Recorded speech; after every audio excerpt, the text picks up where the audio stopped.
Hello, Jim Howard here in Fort Worth, Texas. Today's date, it's 10/15 of 2021. A few hours ago, I'm not sure, 2 or 3 hours ago, I got in an update to Windows 11 and I installed it. Then I took a nap for 2 or 3 hours. And now I wanted to update you on what it was all about. So I see here that, let me pull this up first. Settings. Here it is.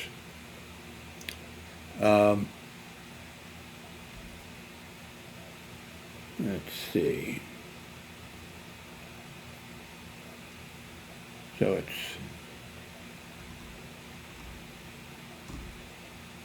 down here. Okay.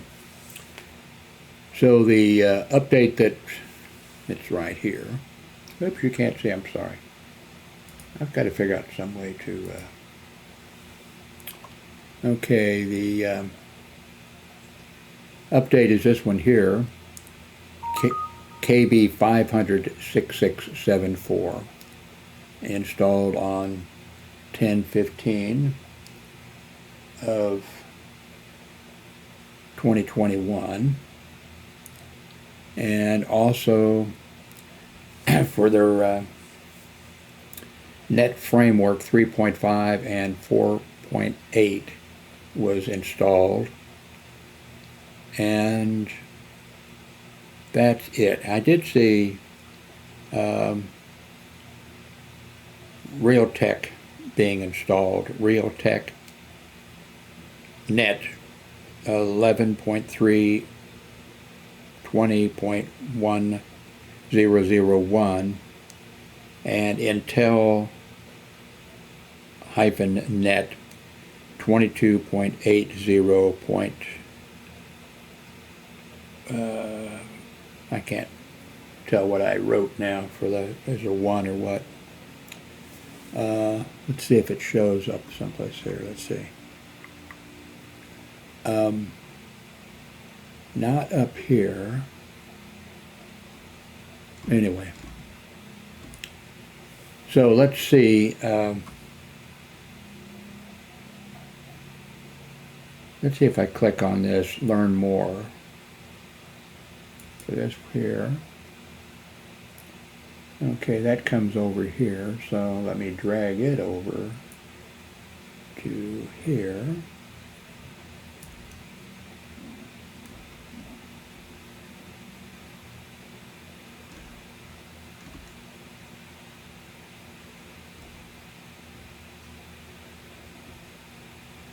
Update security for your Windows operating system. By the way, these are the first updates since Windows declared that they released it, but made it a public release of Windows 11. So this is the first update that they released. I wondered if they were just going to try to hold off, but that really wouldn't make sense, them doing that. Let's see, improvements and fixes. Addressed known compatibility problems between Intel Killer and SmartByte. And not sure what those are. Network software in Windows 11. Devices with the affected software might use Datagram Protocol, UDP, packets. Blah, blah, blah, blah. I'll put the links to these, below. Windows 11 Servicing Stack Update. This updates quality improvements to the servicing stack, which is the component that installs Windows updates. Servicing Stack Update ensures that you have a robust and reliable service stack so that your devices can receive and install Microsoft updates. how to get this update, and I think that's it. Okay, I said I was gonna, so I can't delete this. So I will move it back over here and minimize it here. Okay, so we have this update. Drag it over here. It says this is the October 12th, 21, but I didn't, get it till a few hours ago on this computer. The October 12th, 2021 update for Windows 11 includes cumulative reliability improvements in .NET Framework 3.5 and 4.8. We recommend that you apply this update as part of your regular maintenance routines. Before you install this update, see the prerequisites and the restart requirements. Got a feeling if you're running on a computer that's not exactly with what I got a feeling you might run this, and then you might find that then you're going to get a message saying, hey, your computer isn't up to snuff or something like that. Just a guess. Let me see if I can find out what this, drag this over here, minimize it.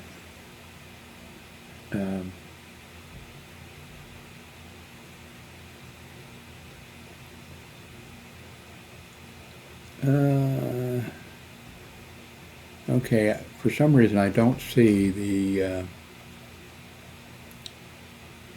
realtek.net. Let me see if I can enter that in a search, Google search here someplace. And if it finds it,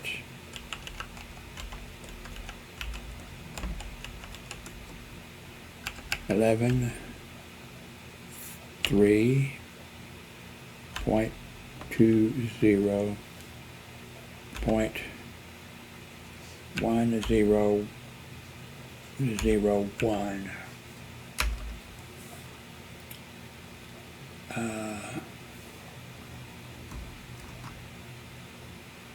no.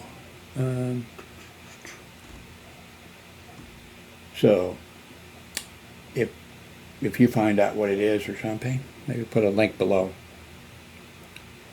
So let's close that and go to, I already read you this. Or did I? Maybe not. Anyway, I'll put a link to that. Okay.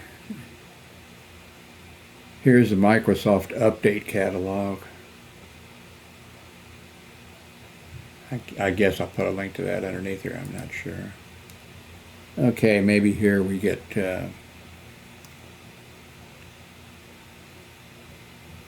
okay, this is the update.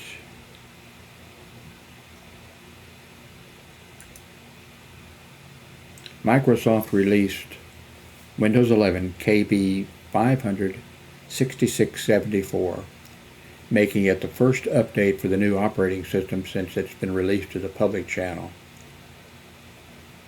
It's a cumulative update containing security updates, performance improvements, bug fixes for Windows 11 21H2 since it was first released October 5th.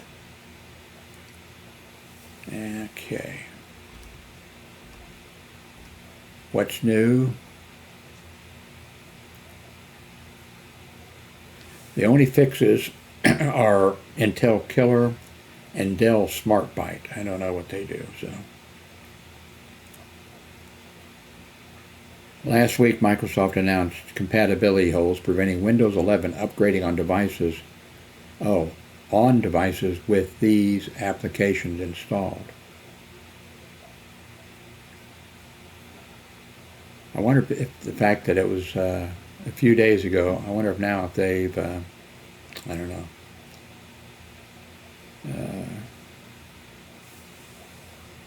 related articles? Nope. Let's see what this tells us.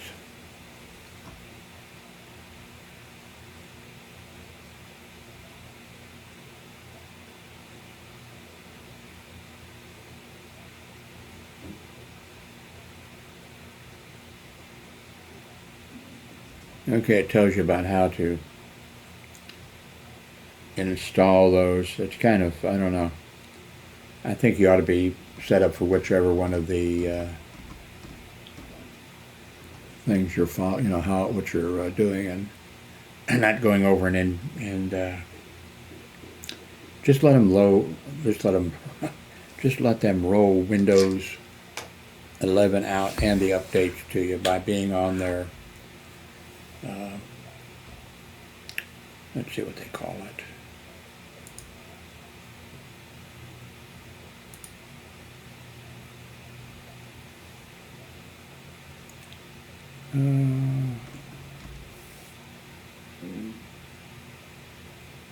Windows Update, Windows Insider Program, I think is it. Let's see.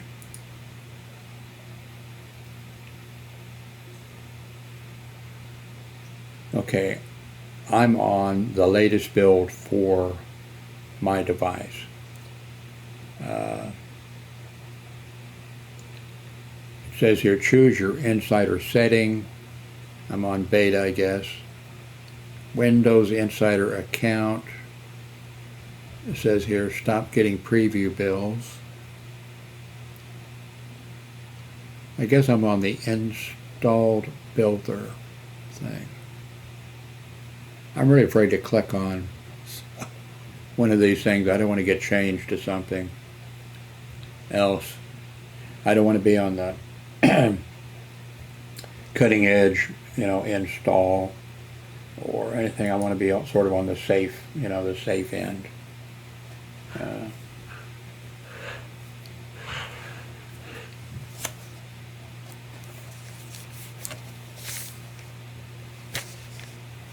I thought I'd flash that to you so some of you could zoom in and see if it's a list of porn sites or something. It's not, you know, it's the information that I just gave you. Okay, I think that's it. Oh, I did hook up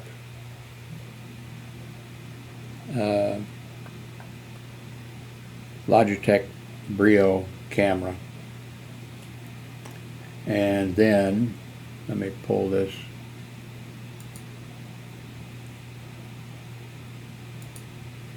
Let me pull this over here. And then look here at the mic input here, Elgato Wave 3.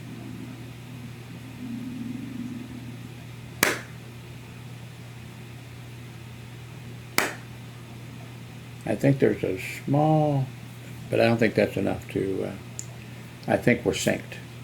But the only change I made, and I hooked up the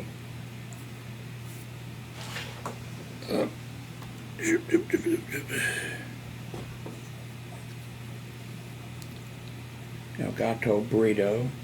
No, I hooked up the Logitech Brio. And when I did the hand clap, there was a very noticeable delay. So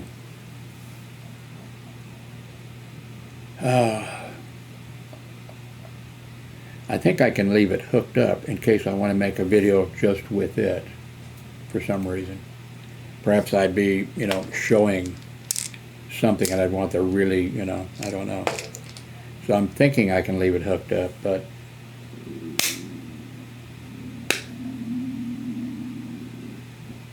I wonder if you can hear my stomach growling, by the way. So,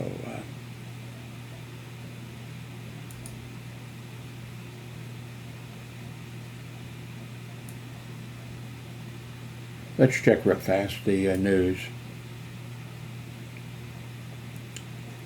Let me use Firefox here.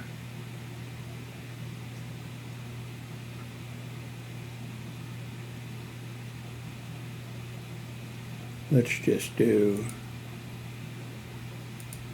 CNN.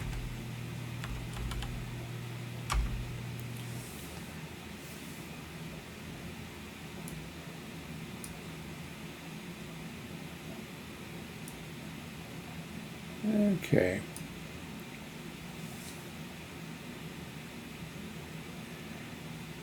It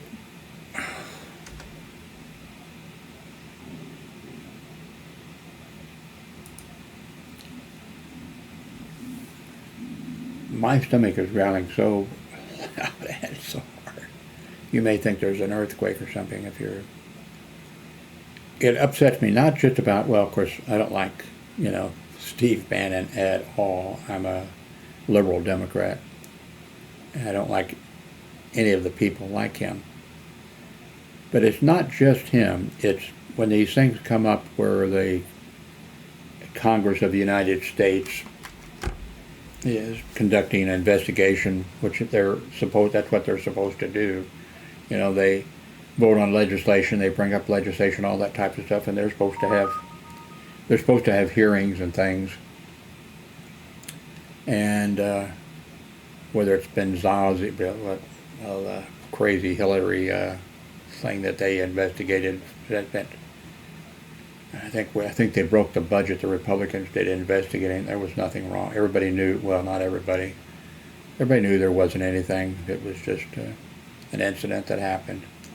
And but so the Congress conducts these hearings and investigations or whatever, and then they request people to appear, and I mean they have members of the cabinet appear and. Secretary of Defense, all this, it's what they do, and it's what they have to do. How are they going to pass legislation or decide if they need to change something? But it's not just this, although Congress will, be conducting some type of an investigation, and they will request somebody to appear, and the person will say, basically, fuck you, I'm not going to appear. I fucking hate my country, and I hate Congress, and I hate, whatever. And so Congress will, issue a subpoena or something. The person will say, I'm going to wipe my ass on it. Fuck you. And I don't remember anything ever really, I guess, but they have different ways they could go. Congress could, and I don't know the exact procedure for a number which they have not used for a long, long time. And that is, I forget what that is, what it's called, but that's where they issue the subpoena, like Bannon here. I'm not going to come, go to hell, or whatever. And the option that they have, which like I said, they don't want to, is to actually, I don't know if they send a sergeant of arms out. Of course, he'd take the Capitol Police with him, and if he needed, and they could go out legally. They've done it in the past, not in recent times, because I think it just sounds bad and looks bad, but it's perfectly legal. And that is, they just go out and they just take, like Steve Bannon here, they could go out and just arrest him, put handcuffs on him. I'm not sure if they take him to, I'm not sure exactly how that works. I mean, do they take him to the congressional offices and to lock him in a closet or something? That would be cruel, and you couldn't do that, But I'm not sure exactly what procedures, but I think that's what, in this case, let's start with this guy. Such supreme arrogance or whatever. But they're definitely not going to do that. Then they could, I guess, issue a subpoena. He doesn't show up. Then they go to the legislative branch. We have three branches of government here. The executive, that's the White House and Department of Justice, all that kind of stuff. You have the judicial, that's the courts, and then you have the legislative, the Congress. So what the Congress does is they go to the judicial, to the court and ask the court to,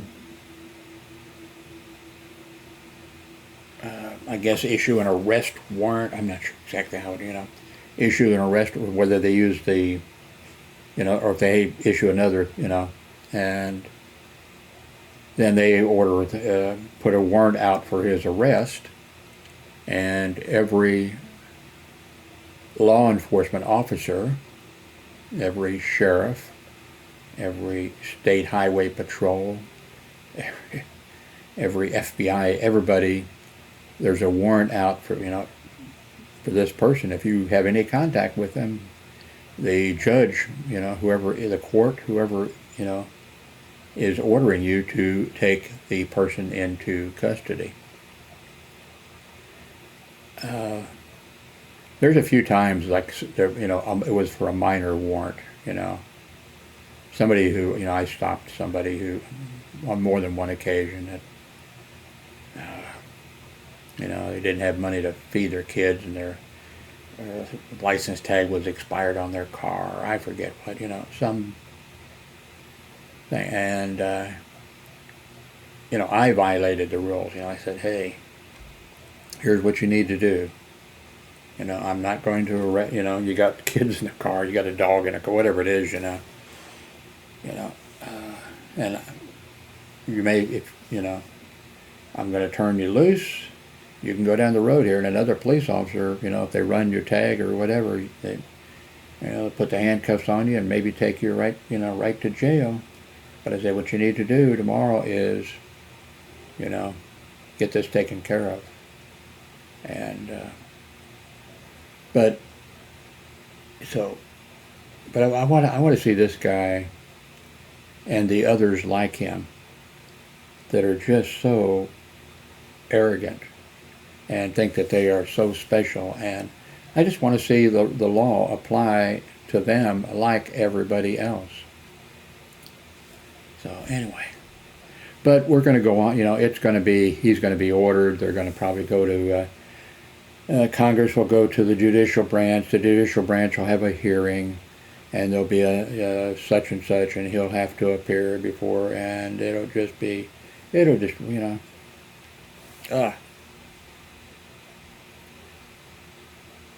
I think we need a queen or a king or queen.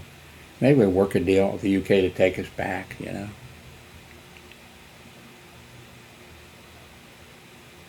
Because this system sucks now, unfortunately. It didn't, for a while. It had problems, and we've had major problems, but because of everything, it's become, you can't make somebody get a vaccine shot. You can't make them, you can't make them wear a mask. You've got the governor, there's a presidential order or something because of the emergency to wear a mask or do something, and the governor of the states, the Republican governors in this case, of Florida and Texas and stuff, will issue an order by the governor, and they know can't do that. They'll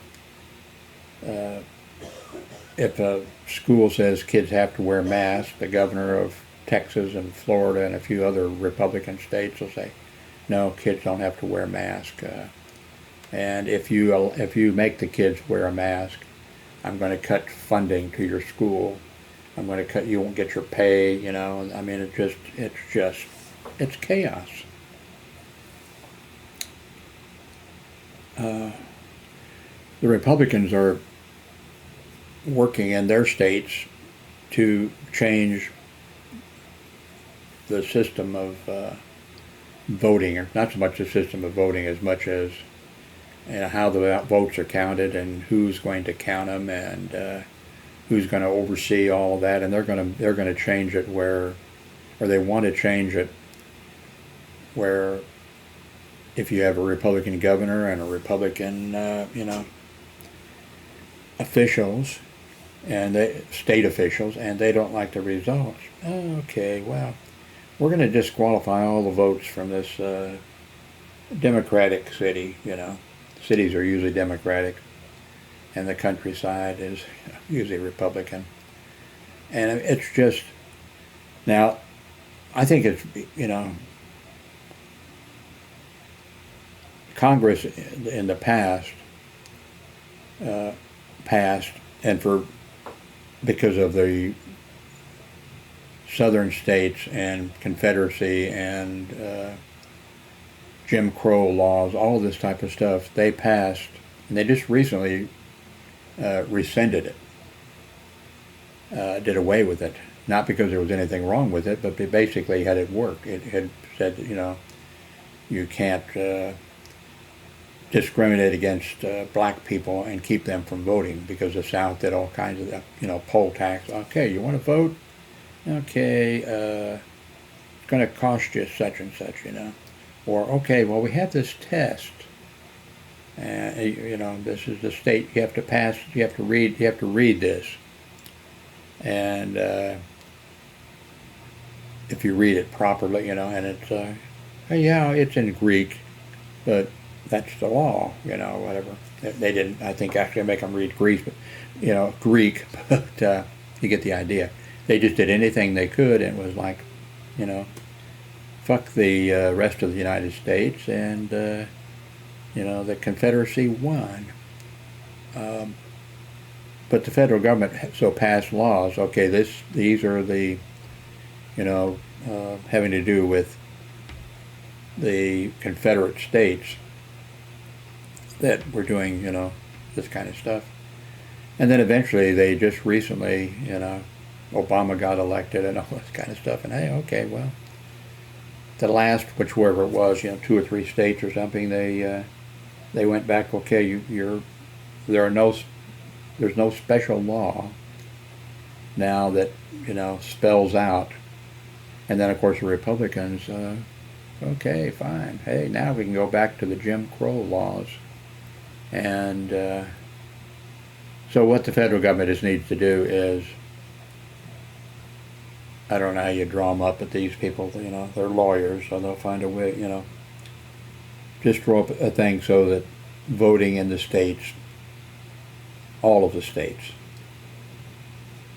has to be done fair and just and legal. And if a state, does, whatever it is, I mean, there's things in the past where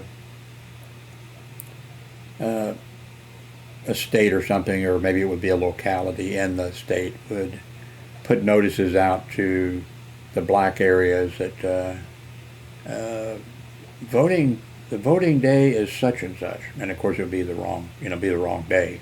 When you went, well, I got this thing. It said, no, that was voting was actually the other day. You missed it. Sorry. I mean, they did all types of things.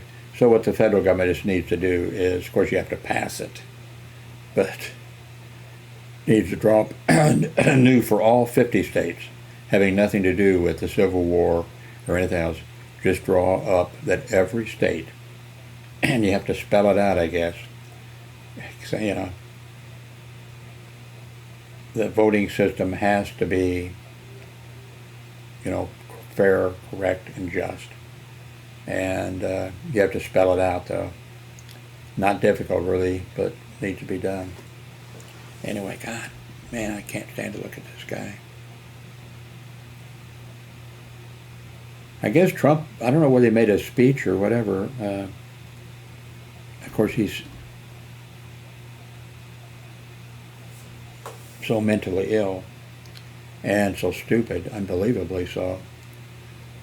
But the other day, and I think it's hard to, because he's not really literate. Oh, my God. He told the people, well, there again, it's hard to figure out what he was saying. But I guess he was saying, well, I don't know what he was saying. How can you guess when somebody's so stupid? But I guess what he's saying,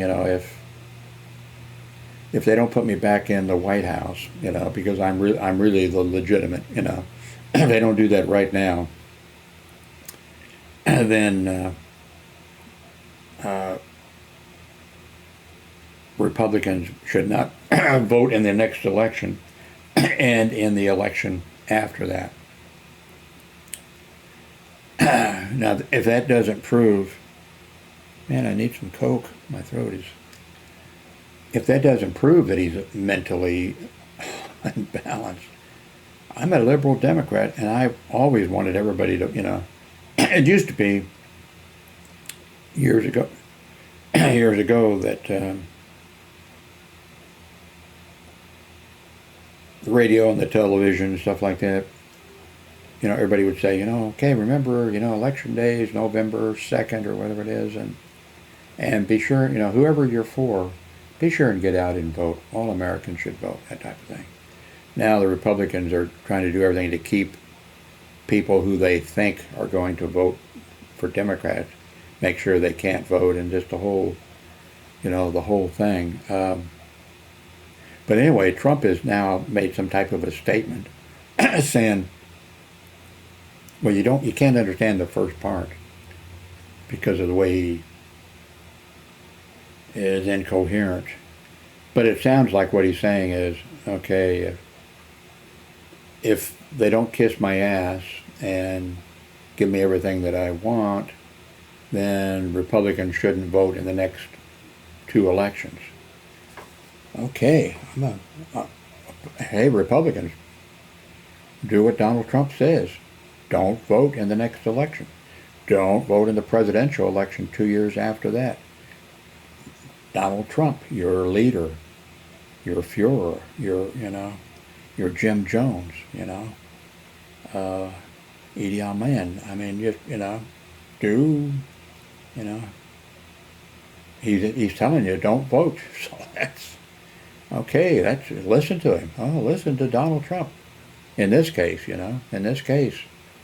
he's telling you apparently not to vote in the next election, the election that the Republicans that are in Congress and that want to get into Congress and other places, the election they want to win, and the election after that they want to win so bad, and former President Trump is telling them, Republicans don't vote in the next 2 elections.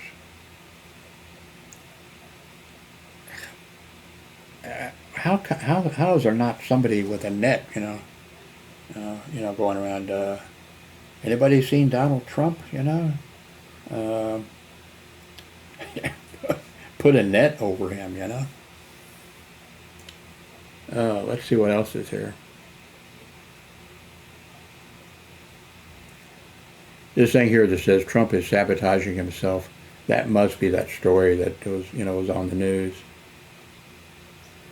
The analysis, it says this GOP candidate got caught between Trump and a hard place. The chairman of the committee doing this investigating here says that what happens to Steve Bannon, next. Oh God, I wish, because it's going to be. There'll be a hearing, there'll be some type of a court case, about it.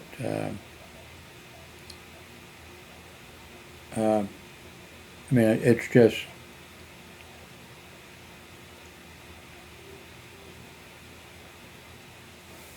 just, unbelievable. If you watch some of my videos, I just worked hospital security. At one hospital, I was a supervisor. But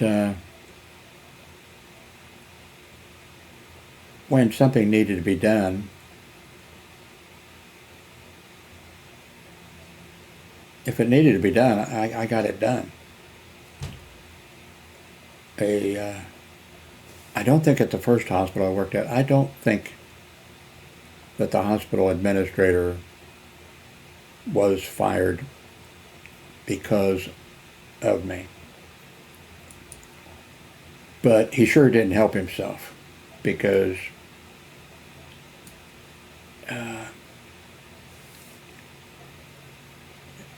I talked about that, first security officer shot. I told the hospital administrator, here's what you need to do: get bulletproof vests, put close this one entrance into this parking lot, or else this is going to happen again. And the hospital administrator did it. But a year later, another security officer, same parking lot, actually same time, same parking lot, same time. 9:15 p.m. was kind of, people got, security officer out there. Oh, because both of them happened at 9:15. Second thing happened, hospital administrator pulled in. I told the hospital administrator, there's John Galegas' blood on the ground. Now are you going to do something? And he laughed and said, maybe I'll get you guys horses. I sent and they all went. I sent every doctor, because that was a doctor's parking lot. Every doctor that pulled in, I told them, there's John's blood. I just talked to the hospital administrator, and I sent them to the administrative office. And then after about an hour and a half or less, the assistant administrator came out, acted like he was going to his car. Oh, and I'd never seen him do that before, And, oh, Jim, by the way, I guess I don't need to go to my car. Oh, by the way, we're going to get bulletproof vests for you guys, and we're going to put a gate across here, So I waited till they actually got the bulletproof vest, until they put the gate across. Then I went to work at a different hospital, because I knew my name had been circled. But that hospital that I was working at was located, am I allowed to say the ghetto? I think I can say the ghetto, because I was raised there and lived there, and a few blocks away. So they were building a brand new hospital. And the hospital administrator was looking forward to his area, all that kind of stuff. When it was time to move to the new hospital, he didn't go. He was not a hospital administrator then,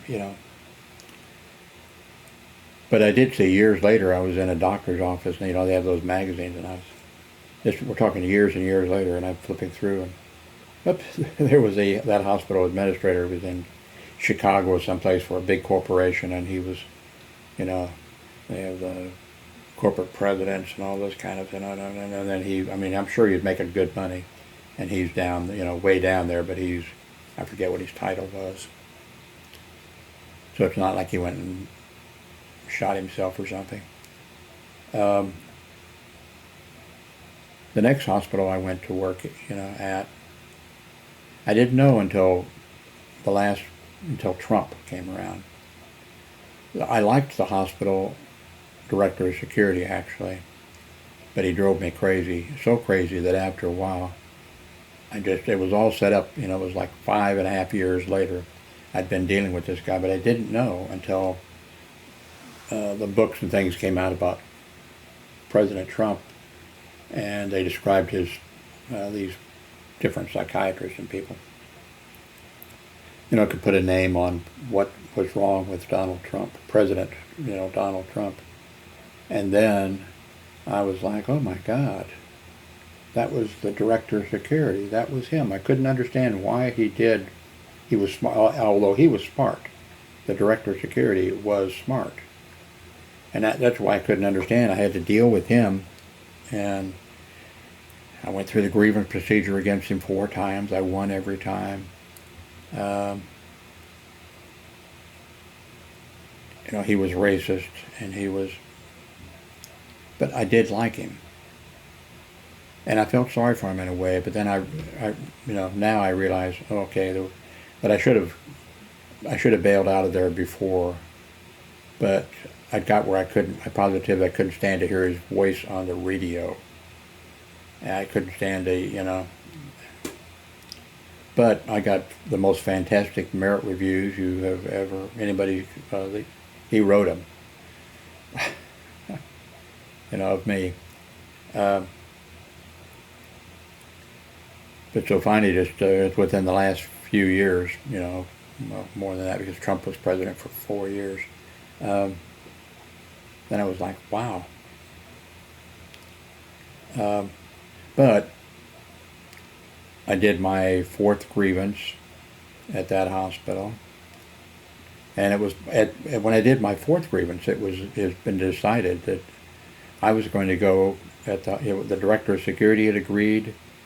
The hospital assistant administrator had agreed, the director of human resources had agreed, and the guy who was in charge of the biomed department had agreed, he'd interviewed me, that I was going to go over into the biomed department of the hospital.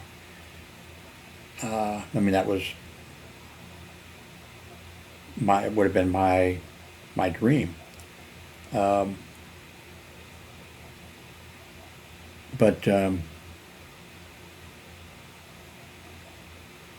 it was down to the point where the biomed department, it went in my personnel, it went into my merit review, and it was in the file, and everybody had agreed that I was to go into the biomed department, and there was 3 or 4 people in the biomed department, the techs, who were all looking for a better paying job. Oh, I was on a committee that the hospital had. I think there was like 3 or 4 or 5 of us, and we reviewed X number of different kinds of employees. And of course because I think we had 3 of us there. So of course we couldn't do security officers, how much working conditions, how much they should be paid, all this type of stuff. And then I forget where the other women were, or the other people, hospitals, usually women employees. And then, of course, there were other groups. There was a group someplace who was reviewing security officers and whatever these other ones, things. And anyway, it just happened that biomed was the one that fell under on our desk. And I'm not sure if at that time or not I was scheduled to go into biomed when there was an opening or not. But, so it was like, and they got the highest rating, that we rated different areas. I don't want to go into all that, no reason to, but I thought, man, that's where I should go, because I was at the top of my pay scale in security, and had been for years, because the director of security liked me so much that he gave me the highest ratings, and then when you get to your top. But anyway, at that hospital, the guy who was there was a hospital administrator, there were 2 assistant administrators, and the one assistant administrator was over several departments, not medical departments. So he wasn't in charge of, he was assistant administrator of the hospital, but he wasn't directly in charge of the lab, radiology, whatever. He was in charge of security, food service, housekeeping, maintenance, and I don't know what all, things like that. That was his thing he was in charge of. So the grievances that I did, even when the director of security finally figured out, but with his problem. Now he wasn't as far, when I was working there in 1980s, and I didn't know about his. I didn't know. I just thought, why is this guy so arrogant? Why doesn't he listen? And I was like, I told him, and this is plain and clear, and it's, I'm right. Why doesn't he understand that I'm right and he's wrong? But even like when a something came up, and I'd say, nope, this is not the way it's going to be. And then the director of security is, I'm the director of security. I run this department. You can get out of there if you don't want to. And I said, nope, that's not the way it works. And then boom, he got overruled. A couple times he had to be ordered, and the director of human resources of personnel had to come and sit there with him and me, but with him, to make sure that he didn't do, that he did the right thing, that he had to do the right thing. And his, veins were throbbing on his,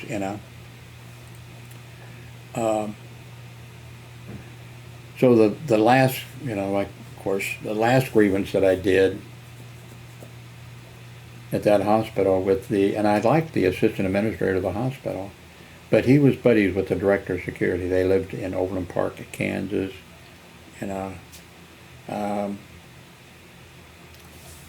high scale, place. And, they had parties at each other's houses. Their kids went to the same schools. All this kind of stuff. They rode together. And even though when I did my grievances, like the fourth grievance that I did, the director, the assistant administrator of the hospital said, Jim, I've, Mr. Ross is not getting a pay grade, or not getting an upgrade in pay. I've told him that if he does such and such, that's it, all this kind of stuff. And I knew, because I'd already given him in writing multiple pages back when I had my written blog. I actually posted it online. Here's my grievance that I'm turning in today, and stuff. And then when I won, I posted it. Hey, I won.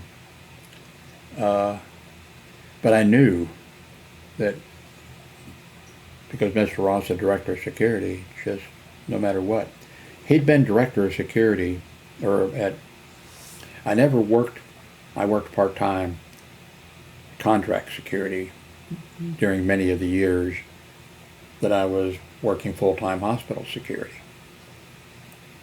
I had never worked for an agency but I knew his record before he got hired in at Trinity Lutheran Hospital's director of security.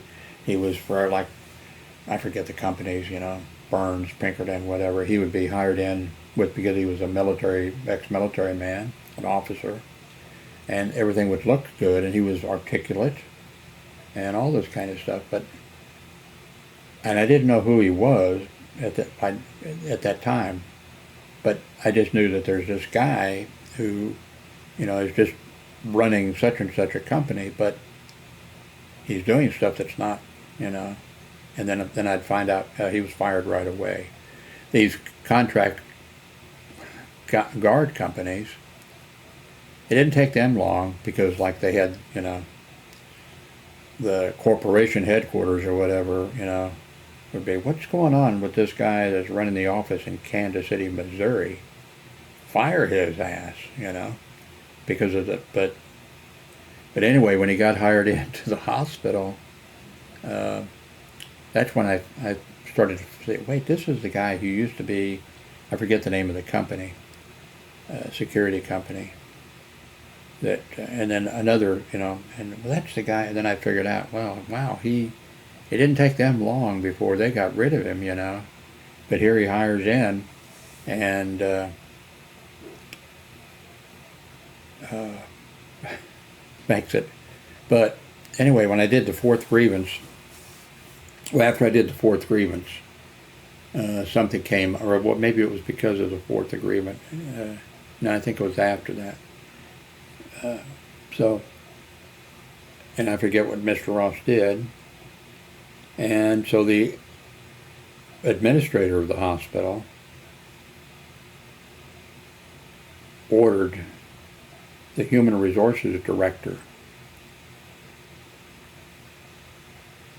to meet with me. I already had won my grievance, my fourth grievance.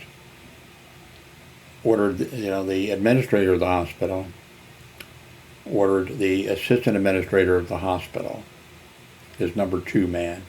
There would be a number two, and I think they were like both number two, One was in charge, he was in charge of what I told you, and the other would be in charge of medical end of it. So maybe that would be a more important job, I don't know, but they were supposed to be like. But he was ordered to report to the Human Resources Department for a meeting with the Human Resources Director, and I was to be there, of course. And the assistant administrator, who I had never seen angry or upset, or he was pissed. He was so mad at me he could hardly talk. And it was like, Jim, I told you that I had such and such, that Mr. Ross wasn't getting a pay grade because of the thing that the things that you brought to my attention, and he says, and I told you that I had told him he was never to raise his voice to any employee, because I'd reported him for screaming and hollering at a female parking lot attendant that I was in charge. I was in charge of 7 parking lot attendants in addition to security officers, and he says, has he? And I said, no, he has not yelled at any employee that I have witnessed. And he told me, he thanked me for doing the grievance. He said that his blood pressure was down and he was, whatever. But anyway, he was just, the assistant administrator was just enraged at me. And maybe what I should do, I didn't want to set him off any more than he already was, because he was just about out of control. I was armed. He wasn't, but I didn't want to have to shoot him, I'm teasing. But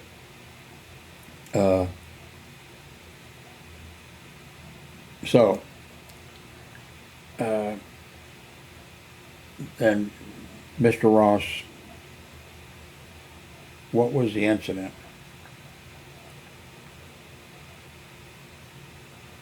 I can't remember now what the incident was.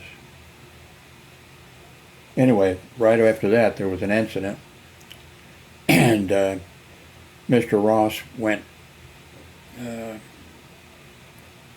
storming to the administrative office to his buddy, the assistant administrator in charge, and demanded that I be fired. And he was told, no, you cannot fire Jim. Now, he's a supervisor. If you don't want him to be a supervisor anymore, you can.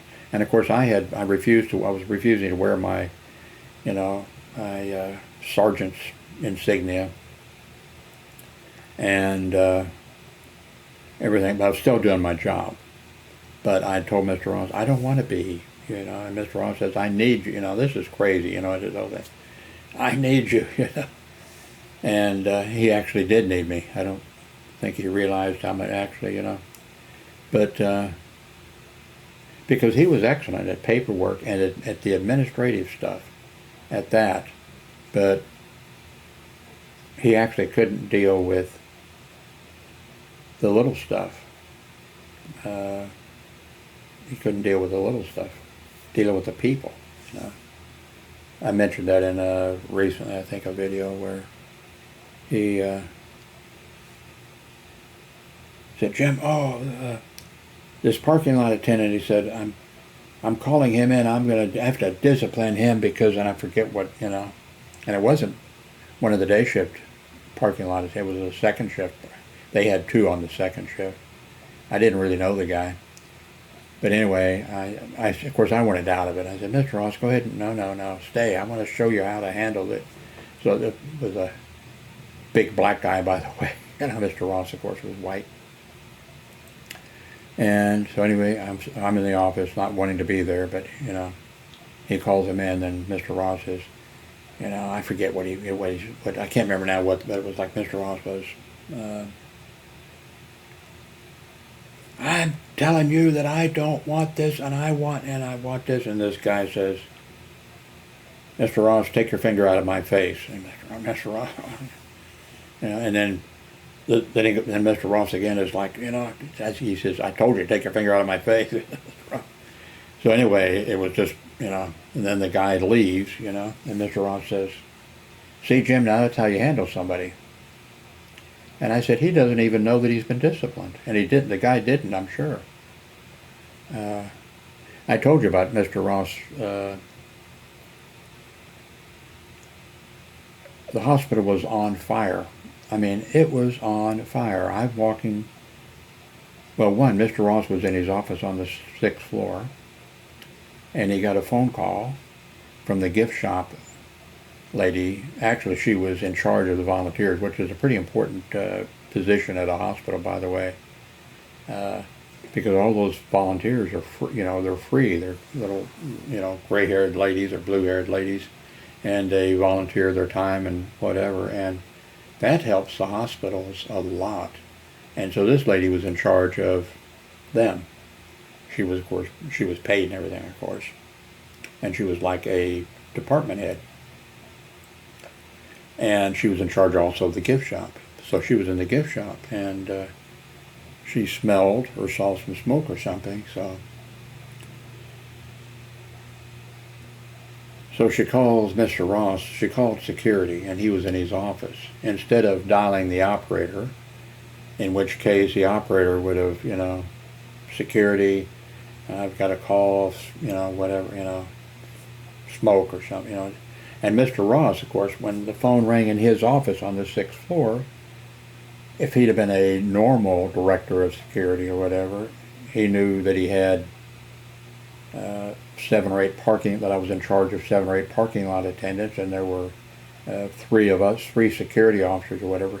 He would have just put it out on the radio, and we would, but he didn't. He wanted to be, because the lady who called was the administrator or the director for the, you know, so he came down to impress her instead of putting it on the radio. So anyway, I'm on the 2nd floor, and the gift shop was on the 3rd floor, and I'm walking down this hallway right past ICU, right, and also the cafeteria, right, you know, and then coming to an area. Coming towards me is a plant operations guy, and then he said, or I said, I think we both said, I smell smoke. And he says, yeah, you know, I do too.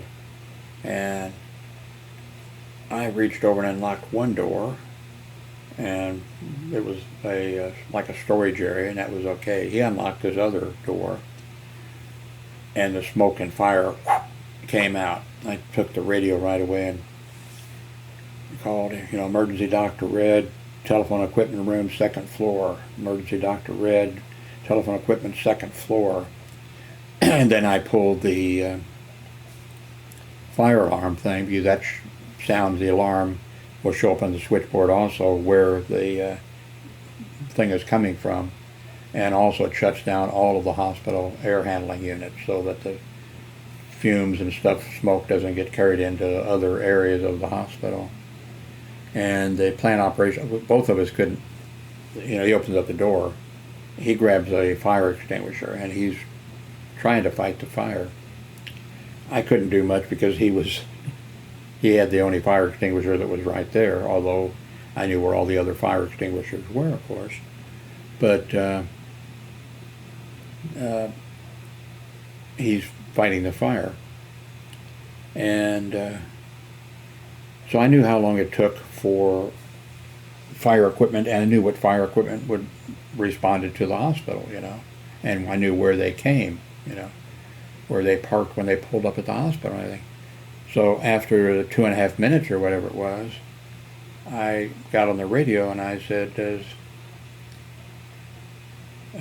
anybody have the firemen, out there? And then Mr. Ross came on the radio. Jim, I'm on the 3rd floor here, and it's not a fire. It's just the electric motor underneath the refrigerator for the plants, the flowers that people can buy to take to, it's there. It's just smoking. I got the fire department here. And then I was Mr. Ross. The fire's on the 2nd floor, telephone equipment room on the 2nd floor. You need to send the fire department down. No, Jim, there's no fire. It's just some smoke from this motor underneath this thing on, And I said, no, sir. There's heavy smoke and fire here, right here. This is where the fire is. Send the fire department. No, Jim, it's just, And then I, took the radio and I called to the parking lot attendant who I knew was outside. I said, do you have the fire department there? He says, yes, Jim. I said, bring them in on the 2nd floor dock. Come over the 2nd floor dock from there. It's by ICU. And bring them through that way. Okay. And he did. And the fire was put out. But anyway,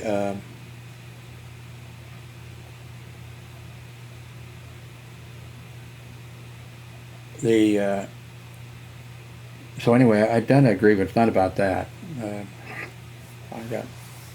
I got a letter, and the maintenance guy got a letter from the director of security, and I got one, and the other security officers showed up, got a letter of commendation, for our quick action and all that kind of stuff. But anyway, okay. So the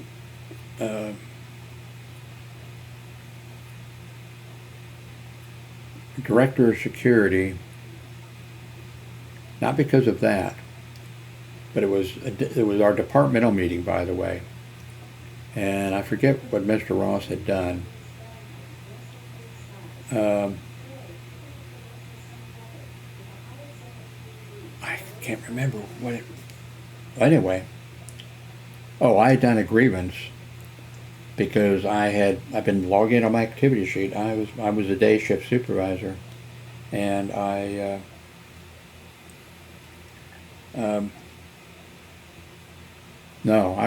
would not have been the supervisor at that time on the day shift. I had been supervisor for years on the 2nd shift, and I'd gone back to the day shift, not as a supervisor.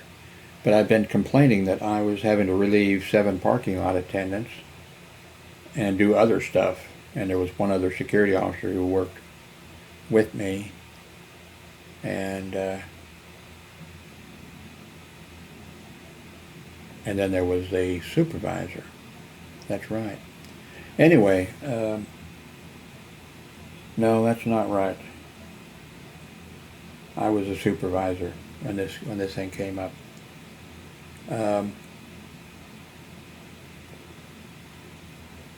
So anyway, Mr. Ross wanted me fired, and I knew that he didn't. He told there was actually a small fire, a really small fire. We're in this meeting, and normally, what it was there was wood around right outside the administrative windows on the ground floor, which normally Mr. Ross would have run down there himself, because administration was inside and they'd see him or whatever. But we just started this meeting, and then we got a call, and he was pissed at me. He came in, and he said, I had been on my activity sheet putting, I had to relieve, I was coming in real early in the morning, and my shift was like ending at 2 o'clock in the afternoon or something, because they were building a parking garage, everything, and people were having to park like 2 blocks away and walk, all that kind of stuff. So I was coming in, had to come in early in the morning and sit down in that parking lot. Of course, I told Mr. Ross, nobody shows up for like an hour and a half for that parking lot, but he knew everything, so he had me. I sat there for like an hour and a half every morning in a patrol car, But then I was like relieving everybody for their lunches and stuff. And of course I did it, okay, you two guys can go because I can sit here and I can cover all this, and then I'm doing everything I can to do it. And I keep writing, hey, I didn't get it. So finally, I'm getting more and more pissed. This is going on, so I was in the office and I hadn't had any lunch. And I've been there 8 hours. What was it? I can't remember now the exact. Anyway, I said, okay, well, I came into such and such, the supervisor was there, and a couple other security officers, And I said, I came in, so I didn't get any lunch, so I'm going to go home. Well, no, and the supervisor says, no, you can't go home. You have to work until such and such a time. And I said, okay, let me get this straight. Let me get this straight. I have already worked. You only pay me for 8 hours, but I get, a half an hour for lunch. And I said, I've already worked for 8 hours, but I haven't got any half-hour lunch. And so you're telling me, let me get this correct. I want to make sure this is correct. You're telling me then that you want me to sit here and eat my lunch for 30 minutes, and then I can time out and go home. Yes, that's correct. And I said, this is, So then I said, well, I'm going to do a grievance. Go ahead and do a grievance, which I found that hard to believe. Like just about every time, like I was 4 for 4, and I wouldn't do a grievance that I couldn't win. I mean, that's not, and I would never do a grievance that I wasn't going to get what I wanted. I never did something like, I want the hospital administrator fired. I never did a grievance. I want the director of security fired. I want him to strip naked and allow me to beat him with a whip or something. Everything I asked for was so reasonable. How could they then? How could they? They couldn't. And I would win every time, and I knew I'd win every time. So I'm going to do a grievance, and then then we have to go to the departmental meeting, and we're in the departmental meeting, and it's a little bit late starting because I knew where he was. The director of security was down in personnel, human resources, and I knew what the human resources director would be telling him. Jim's right. You can't work. And so then he comes in. There's about 15 or so of us there in the meeting, and Mr. Ross says, Jim, you're wrong about this. And I said, no, I'm not. You're wrong. And he says, I just was in human resources and I talked to the hospital labor attorney and he says that I'm right.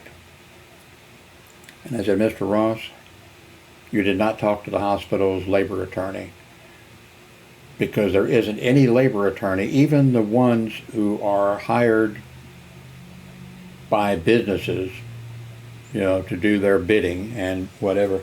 There isn't one of those people, even somebody who works for a corporation. There's not one labor attorney who's going to say that you're right. You're obviously wrong, 100%. There isn't any way, yes, I did. I talked and I did. Later on, I asked, of course, I asked the hospital human resources director. I said, he said, and he said, no, he didn't call. I wouldn't let him call, and ask such a stupid question, And anyway, so for this, then Mr. Ross said, so then we got a call, there's a little fire outside the administrative. Normally Ross would run down, I went down and I could stomp it out with my feet, and I came back up and walked in, and everybody looked really funny. Several of them looked like they were happy because they were thinking they were going to become a supervisor, get my spot. I think a couple of these things are, because that doesn't make sense that, so there's a couple of these, this is like in the 1980s, so I'm a little confused, but, so anyway, I knew that he was going to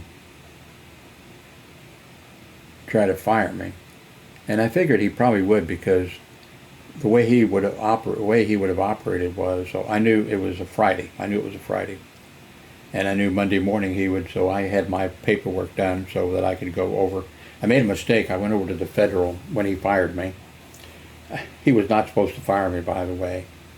He'd been to administration, and administration had told him, that he was not to fire me. And Human Resources was, the guy was supposed to show up, and we were to have like a meeting together. And the reason for Human Resources was so that Mr. Ross couldn't say, "You're fired," And because I knew what he would try to do was he would call me up before if they said, the meeting's going to be at 11 a.m. I knew Mr. Ross would call me up like at 10. So I went and got the radio, my keys or whatever, and then I just went out into the parking, and the parking lot attendant, "Jim, what's going on?" I said, "I'm just waiting until I get fired." "No, you're not." I said, "Yeah, he's gonna call me a little bit and fire." No, yeah. I said, "Yep, So I got a call. I went up, and it was just Mr. Ross, and the lieutenant. "You're fired." I said, "Okay." I went out, got in my car, and drove over to Kansas City, Kansas, to the federal building, and I forget the name of the EEOC or whatever it was. I made a mistake. What I should have done, I had kept, by the way, a daily log of everything that Mr. Ross did. Date, time, who were the witnesses, all that kind of stuff. And I took all that over there with me. So I got there like early in the morning, and then the lawyer started interviewing me, and then of course the lawyer said, at some point, you know what the problem is with this? And I said, "The problem is I'm a supervisor." "Okay, yeah, so I was a supervisor, that's it." Anyway, and I said, "This protection, your agency doesn't help supervisory personnel, it's rank and file people." I said, which I actually lied about. I said, "I had nothing to do with terminating employees or hiring employees," which was a lie. And because Human Resources didn't want Mr. Ross hired, well, actually, they asked me to do it, interview and do the hiring. And of course, I went to Mr. Ross when I would, interview somebody and he'd say, "Oh, okay, yeah." Now, one time I interviewed some guy who had been a firefighter for 5 years, a Kansas City, Missouri police officer for 5 years, director of security at Crown Center Hotel for 5 years, and then, he came in, and then I said, "Hey, wow, you're going to be, going to have people who are over you who don't have the experience and the knowledge that you have, and they're going to be telling you." And he says, I just need the job, Jim." And I said, "Okay, it's going to be," and I went through it a few more times, and I said, "Okay, well," I said, "There's no way I can, I said, "I think the director of security is going to say you're overqualified." But I said, "I don't think anybody should be overqualified. You want a job, you need a job. So I'm going to go back and, recommend to the director of security." And I said, "I'll be back." I went back, and he says, "No, he's overqualified." And I said, "Mr. Ross, nobody's, he wants a job." I explained to him, that it'd be a while maybe before he could be, maybe an opening would come for supervisor or something. I said, and he said, oh, okay. Sure enough, Mr. Ross was right about that. I got so tired of this, this guy that had been, had all these positions.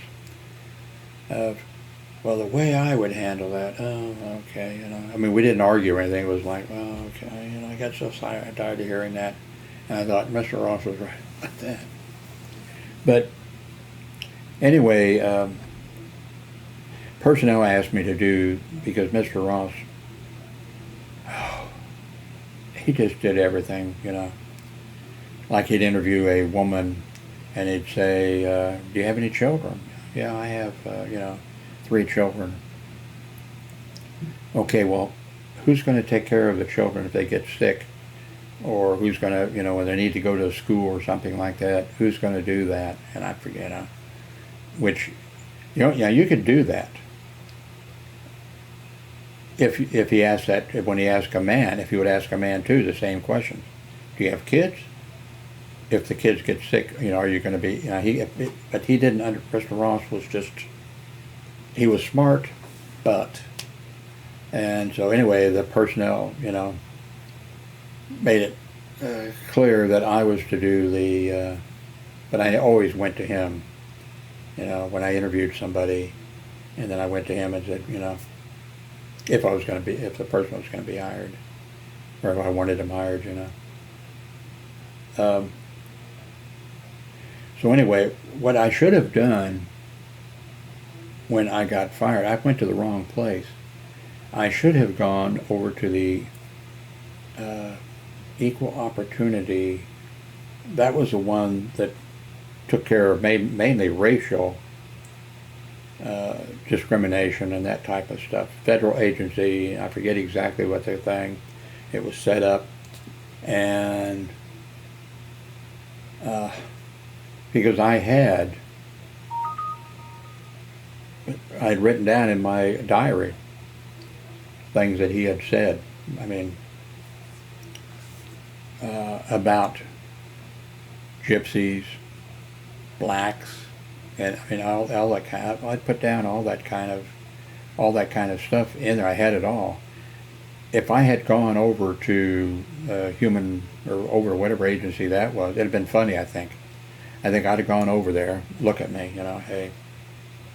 I was a little bit younger then, back in the, but I'd have gone over there, and I think the room would have been filled with black people waiting to be, make a complaint about being fired or not treated fairly or whatever it was. And they'd have been wondering, what's this white guy doing here? But I had the things that he had said, like date and time and who the witnesses were and stuff. And because that was one of the things I did too. I challenged his racial prejudice. And it just, I had to go down to bring the, I tell you, I'll give you a tip, okay? Hey, you want to steal at a hospital and get away with it? You wait until a gypsy family checks in. They're going to insist that all of their relatives be allowed. They're going to say it's custom or something. Because I ran into this at 3 hospitals. And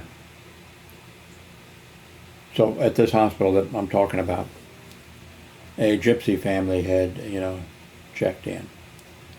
And the director of security then, told us all, there's a gypsy family, the patient is in such and such a room, and all of their family wants to be here, and they, whatever.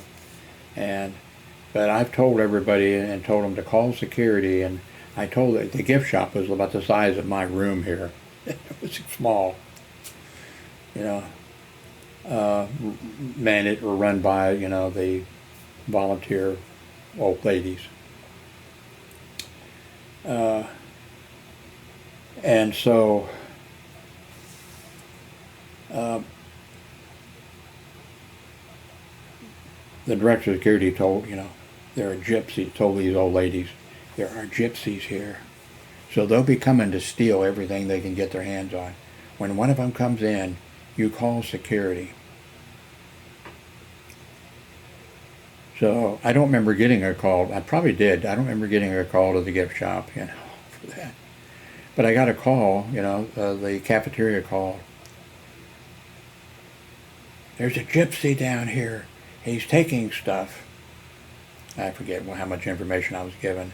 And I go down there, and there was a boy who, I think I passed him as I was coming in.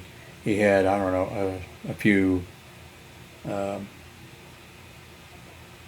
napkins out of, they were eating in the waiting rooms and stuff like that, And so I guess his family had sent him down to get some napkins or whatever. And I go in, yeah, there was this gypsy boy here, and he took a whole bunch of napkins out of the, So anyway, then I don't think it was that thing, but then maybe it was. That the director of security says, go down and find the family, the leaders of the gypsies, and bring them up here. I'm going to set them straight. I was in Germany, I was in the army. He didn't have to tell me he was in the army. He wouldn't have told me about me, I was in Europe, and I know what they're like. I had to deal with them. And I thought, how did you deal? I didn't say anything, How did you deal with them? You were in charge of a military police unit that escorted the nuclear cannon, around. I knew the way he was. Oh, he would have loved that. Shutting down the roads and because that's the kind of stuff he overreacted and just did. But anyway, I didn't say anything. But I went down. So I brought up the 3 or 4 family members with their suits and ties on. And one of them was a deputy sheriff in Kansas City, Kansas area in the county. And I forget, a couple were businessmen or something, and I brought them up. And I thought, oh, Jesus, please, no. And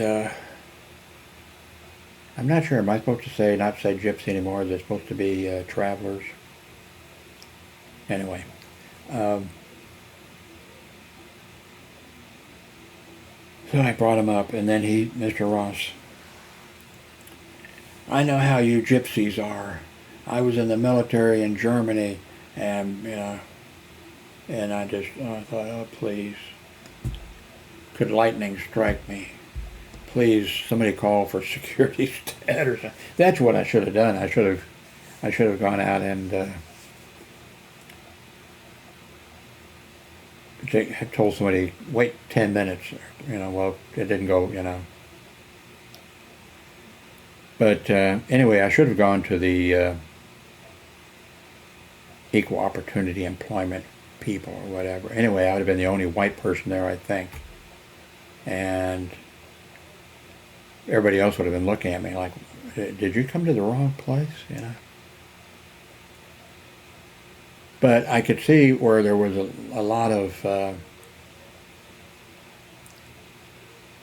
course, Mr. Ross, an employee was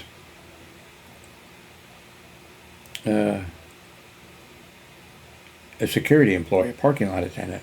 One of my parking lot attendants was going to buy a new car, and something came up missing money from, I think that was the money from the food service department thing. And security had to go to the food service cafeteria, and they had trays, like a cash thing underneath the cash register, that were locked. The only thing is, maybe one of them was locked, and the others, the lock was broken, wouldn't fix. We had gone, not just me, but like once a year, whatever, the hospital assistant administrator would come to a meeting and ask how's everything going, do we need it, and we'd say these trays that when we go to the food service, we don't count the money or anything. We get the tray, and it's supposed to be locked, but it doesn't, And they never got fixed. You had to be careful that thing wouldn't pop off. And so, Mr. Ross, the director of security, says, so and so, the parking lot attendant, he's been transferred. I got him moved to security officer, promoted. Anyway, he's doing it. And I said, no, he's so proud to be a security officer. He really is. He is not doing it, doing that. I said, the problem is these trays. And no, he's doing it.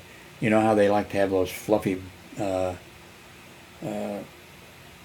things hanging from their windshield, the dice or whatever. And I said, Mr. Ross, please. And so then I give him a little bit of a lecture, and the director of security, and he just sits there. He wouldn't look at me. And I went through, So anyway, the director of security says, Monday, it must have been like a Friday or something, Monday, I'm going to do something he was going to do to catch him, or something or other. So anyway, I said no, he's not. He wouldn't. So I told the security my shift, and then I told the other security officers for the weekend.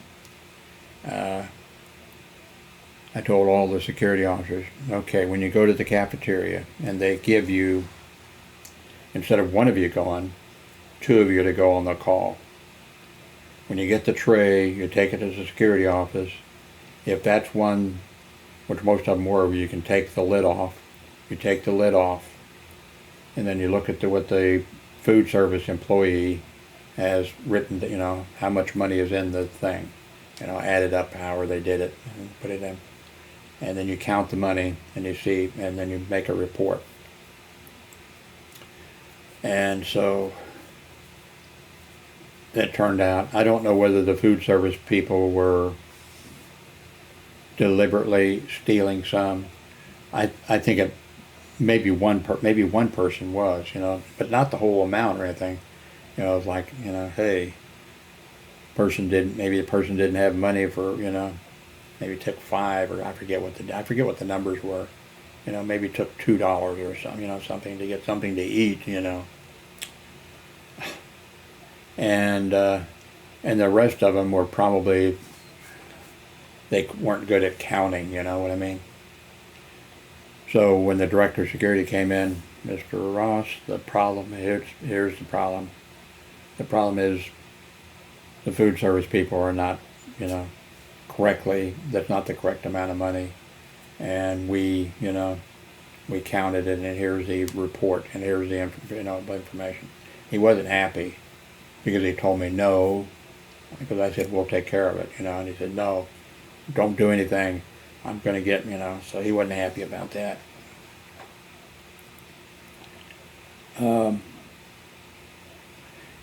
Anyway, if I'd have gone to the EEOC people with all that information I had, oh wow. But I can understand those EEOC people. They had been, the discrimination, this was back, wasn't the 60s, but it was like the 80s, and you wouldn't believe just at that hospital, the discrimination that went on.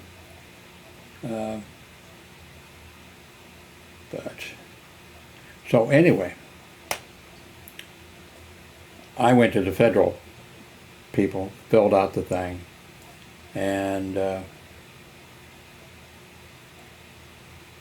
then since I had been fired, and by the way, I wasn't supposed to be fired, I did find that out, that it had been ordered, no, Jim's not to be fired under any circumstances. Well, I mean, if I'd have done something really, and Mr. Ross had just, you know, what do you call it, gone ballistic or gone something. So anyway, I was fired, and I got a job right away, assistant manager, or manager trainee at Radio Shack, because I did not want to work security anymore. Although I did end up going back to another hospital and working security for 18 years. Oh my God. But I had a job right away, but I did file a unemployment thing with the unemployment agency, and just because I wanted a thing to go back, you know, and hit them, the hospital, or whatever. And I didn't think anybody would even show up. Anyway, I went to the federal. There was the arbitrator, a guy there, and I showed up, and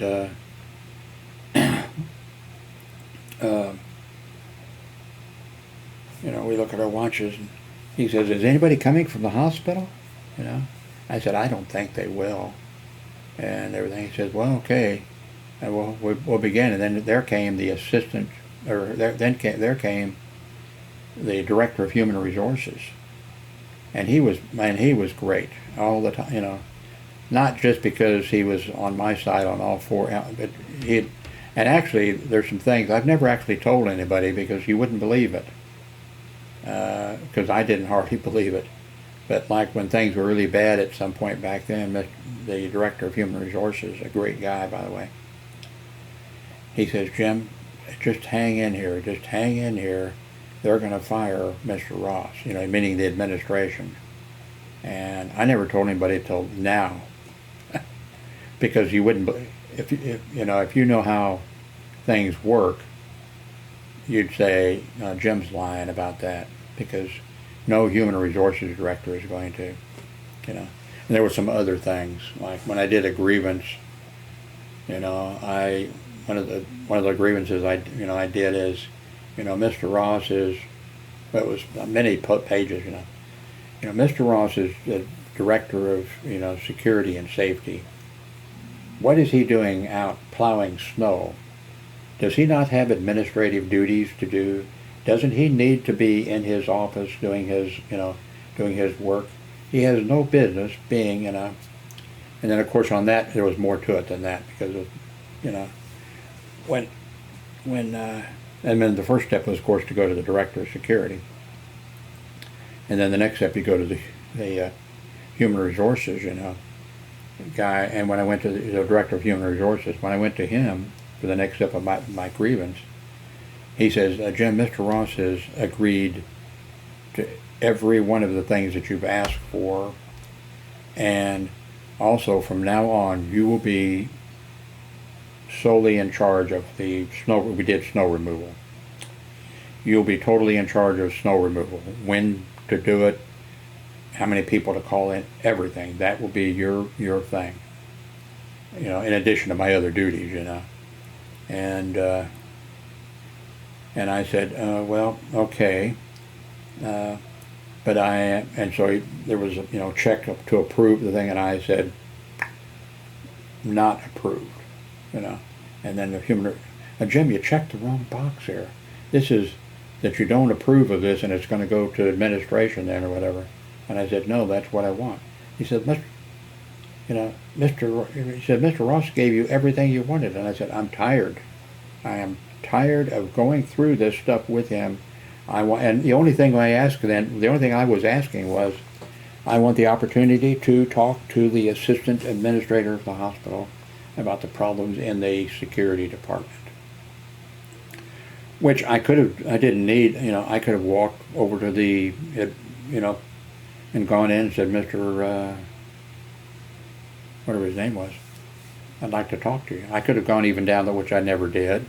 I could have even gone down the hall and asked to see the hospital administrator, which I never did. I got called in once. That's when the director of security was laid up in the hospital. Well, he wasn't in the hospital when he was off for a long time, and I was the acting hospital director of security, and there was a, I don't know, $20 million parking garage and receiving dock and all that was built. And there was, before it was ready to be turned over to the hospital, the way it works is, construction, they do the construction or whatever, and basically, at whatever's being built under these circumstances, like in this case, it was being built by the hospital, for the hospital, or whatever, but until everything was signed off, they didn't get paid, and the hospital didn't get this. I mean, we patrolled it, of course, but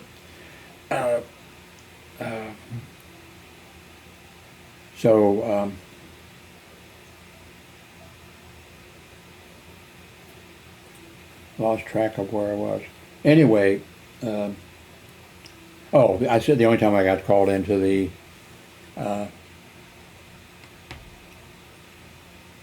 there was a problem with the locks on this new.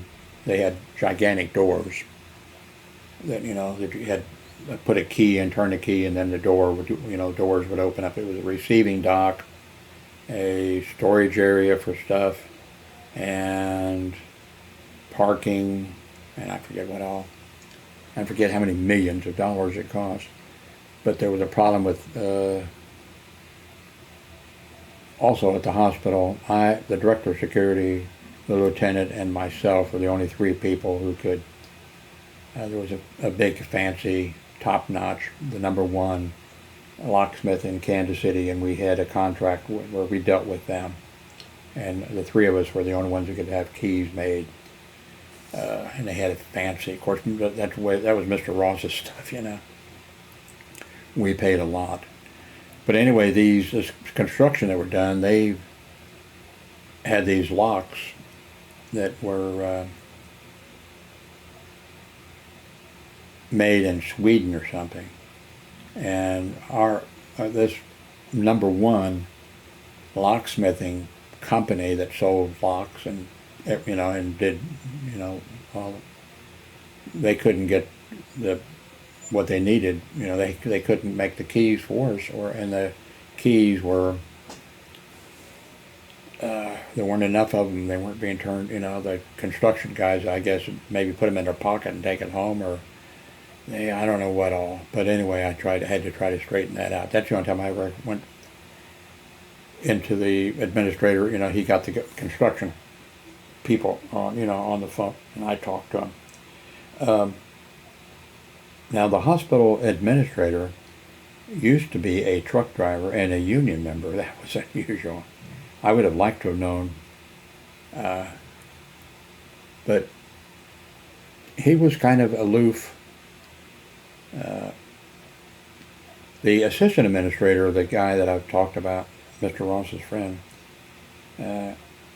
he had to have bypass surgery done on his heart. So he was off for a while, and Mr. Ross, I remember Mr. Ross, the director of security, saying, "Jim, I'm going to get fired. Mr. Dickinson, the hospital administrator, he doesn't like me." And I thought, I wonder why. And he says, "I'm going to be fired. I'm going to be fired." Anyway, now Mr. Ross, that was his idea. And of course, he had his secretary. Security had his secretary. And every day, now Monday she was really busy because she had to do it for the weekend because she didn't work the weekends. Every day she went through our activity sheets and she made a list of, and that went to the hospital assistant administrator. But when the hospital assistant administrator had his heart attack, then the hospital administrator had to take on those duties. So these started landing on his desk.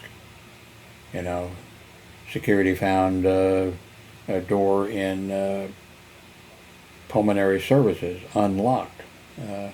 Security, responded to this and that, whatever. And all of a sudden, this hospital administrator, I can remember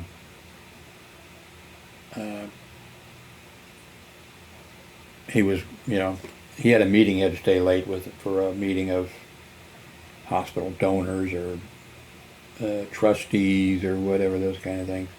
They'd meet.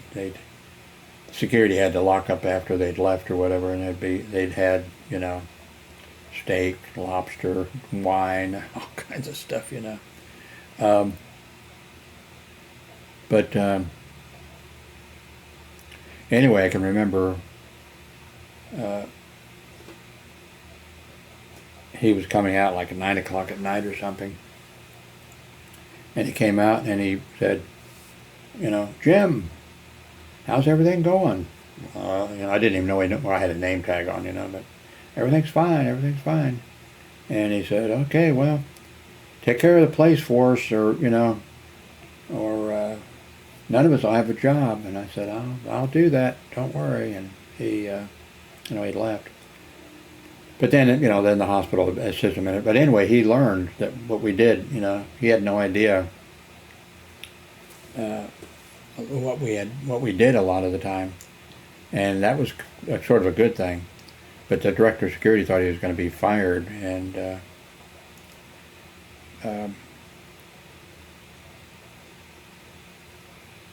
anyway, one time I never saw the hospital administrator really out of his administrative wing, out of his office, really. Remember one time, though, our office security was on the 6th floor. Not the best place for security to be, but that's where our offices were. And the director of security had an office down there was an office right there by the elevators, the lieutenant and the secretary. Next to it was the security officer's area, and then down around the corner was the director's. And there was a hospital administrator got off the elevator, and I said, "Can I help you find something?" And he said, "Looking for Mr. Ross's office." And I said, "We've got him just where we want him, as far away from us as we can." I said, "Go down here, make a right turn, you'll see his office." And he says, "I don't blame you a bit, Jim." He says, "I wish I could get him out of the building." And then there was something another time I ran into him or something and said, I forget what it was. That was we had some fun. Anyway, I knew that back to my firing, I knew that I was, and all I had to do was I could have gone to, on like a Friday, I knew when we had that departmental meeting and Mr. Ross, and he told the guys, because they told me after the meeting was over, which, he said he told them, he told the other officer security, "I'm going to fire Jim Howard," and whatever. So I knew I could have just gone then over to I could have gone to Human Resources, or I could have gone to the assistant administrator of the hospital, or I could have gone back for the first time, just gone back and talked to the hospital administrator, and that would have been, but I wanted out. I couldn't. It just got so bad I couldn't stand Mr. Ross. And it would by that point it was just little tiny things, and he would do those little tiny things. I remember just before that, I knew then I had just got to get out, even though it was set up that I was to go into the biomed department, which would have been a dream job for me. Although they did close that hospital later, a few years later. But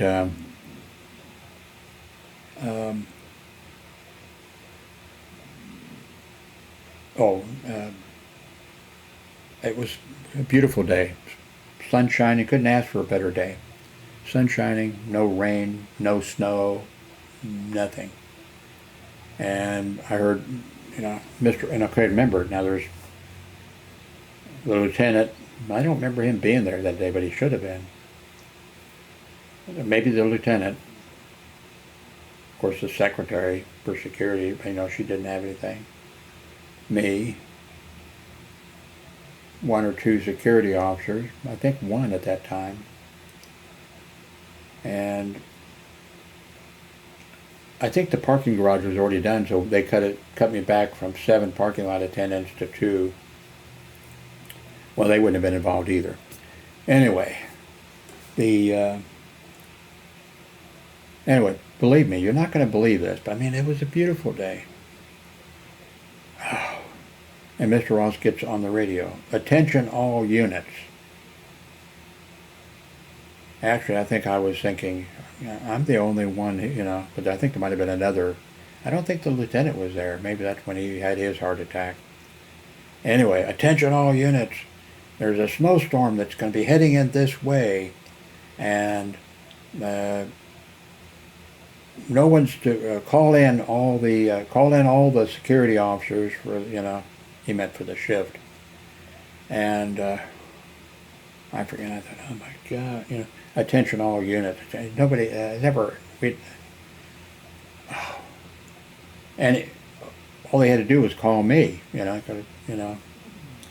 Unit 1 to Unit 3 or whatever. I could have, but he didn't. He did attention all units or whatever. And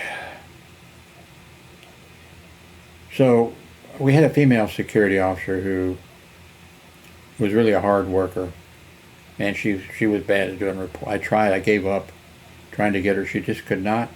It wasn't that she was stupid or whatever. There was just, and I tried every different way there was. She was not good at doing a report, but she was a hard worker, and she'd worked overtime, and it was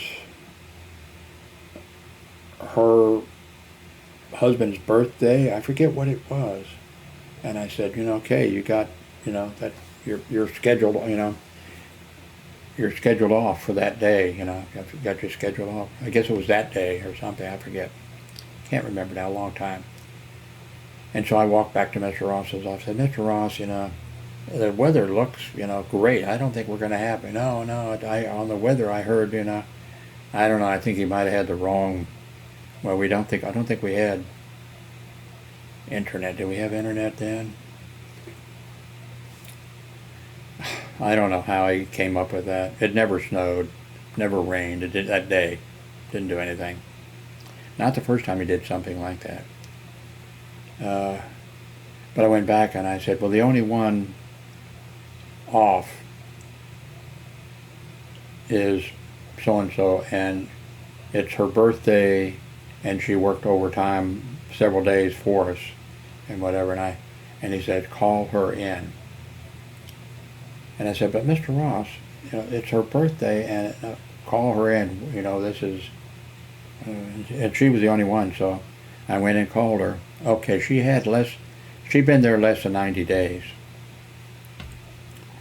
Because I called her and she said, this is not fair. And I said, I know, but he wants you to come in. And she says, I'm going to do a grievance. And I said, for the first 90 days, the hospital and Mr. Ross, a supervisor can let anybody go for any reason. For any reason, for that first 90 days, they can let you go, and he will do it. And I said, please come in. And she said, okay, I'll come in. And I said, I'll do a grievance on it. And that's when I did the thing, and then that's when the personnel director said, Mr. Ross has said that, you are totally in charge of, the snow removal and all that kind of stuff. After I did that grievance. And after he got his ass, he didn't get the pay raise he was expecting, although later on, after he told me, he says, when I did that grievance, he says, I was supposed to get a pay increase. He says, they didn't give it to me. And I've been told, that I can't yell at employees, but I won't do that. And he didn't, by the way, on that. And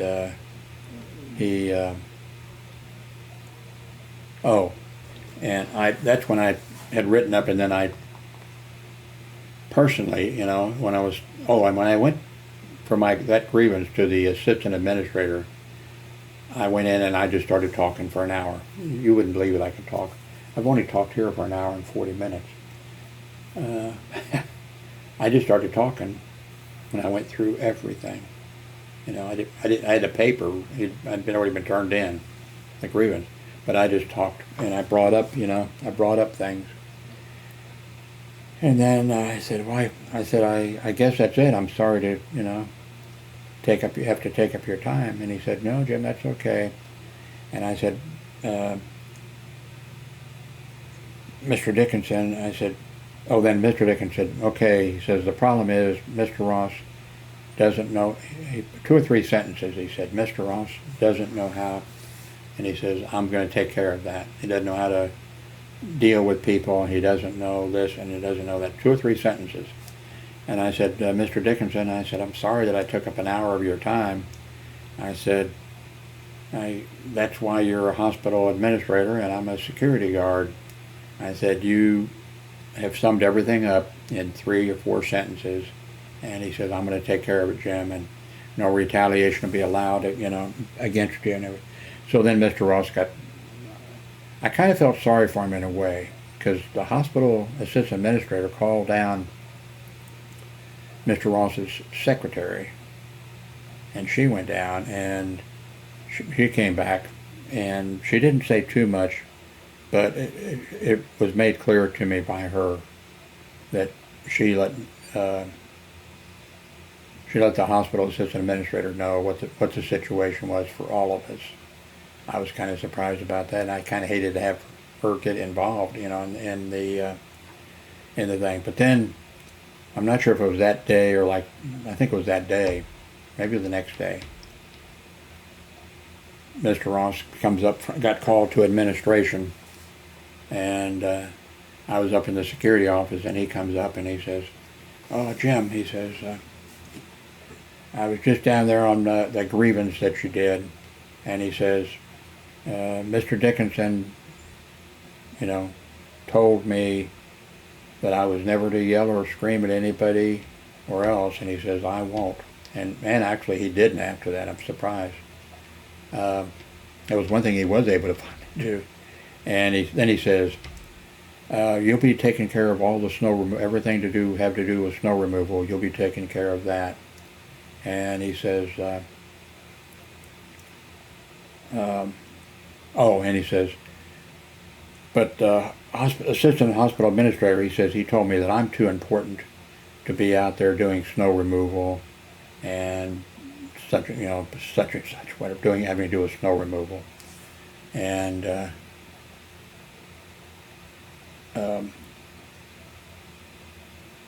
so you'll have to be taking care of all of that." But I mean, he did it like, they told me I was too important, which is actually, of course, the way I put it when I did the grievance, Is this man a department head or is he a security officer? And blah, blah, blah, and that type of stuff. But, yeah, he liked to play with, and he liked to show off all kinds of, Actually, I never did it. It would have been easy for me because it was easy for others. He could have been. I never did it, and but all you had to do was, if you wanted something from him, you could say, "Well, Mr. Ross, I know, I know you can't do this, but I'd like such and such," or whatever, and then he would be, "Oh, I can do that. I have the authority to do, do that kind of stuff." It's just hard to explain, but I saw some of the other security officers who didn't like him, but everybody acted like they liked him, and I actually liked him, and some of the guys made fun of him. He had a limp, that got him out. He got out of the military, with that, well, not just a limp, a bad leg, but anyway, I actually liked him, but it got where I couldn't.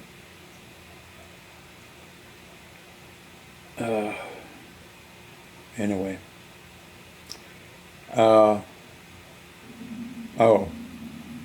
back to my stomach is still growling, big time. Anyway, I know I was not supposed to be fired. But apparently what happened is, because I guess it had to be the administrative hospital. I had sent the assistant administrator down to human resources, and I was sent there. And the assistant administrator of the hospital was pissed at me, and I'd never seen him pissed at anybody. And he was really pissed at me, and I think I should have, but I didn't want to upset him anymore. I was afraid I'd have to fucking shoot him. He was enraged. And I guess what I should have done is been the way I should have said, I don't know why you're upset. I gave you plenty of warnings. I warned you about this. I could have gone about all this. I warned you about all these things, and all these things, you put up with because I guess you live in the same area. Your kids go to school together. You guys have picnics together, families, all that kind of stuff. And I do my job, no matter what. I do my job, but you're not doing your job. And I would have said, he's gonna cost you your job. But I didn't. I just hoped that he cooled down a little bit. But, so anyway, I was fired right after that. And then, I went to the unemployment office thing. And they had so I said, well, I don't think anybody, and here came the assistant administrator, or the human resources director. I really liked him. He was a great guy. He came in. And so the arbitrator, says, okay, the way this works is to the hospital person, or the employee or the employer person. Okay, I am going to administer, you will be under oath when you give your testimony, and this is the way the system works. And Mr. Howard here, he doesn't take an oath, so I'm going to administer, so help you God, and I also knew I was going to win there also, because I had all these merit reviews that the director of security had given me since the very beginning. 5.5 years of merit reviews. And man, that's one reason I loved Mr. Ross, because of those merit reviews I got. Wow. He wrote a good merit review. And of course I turned that in with my paperwork to the unemployment people. So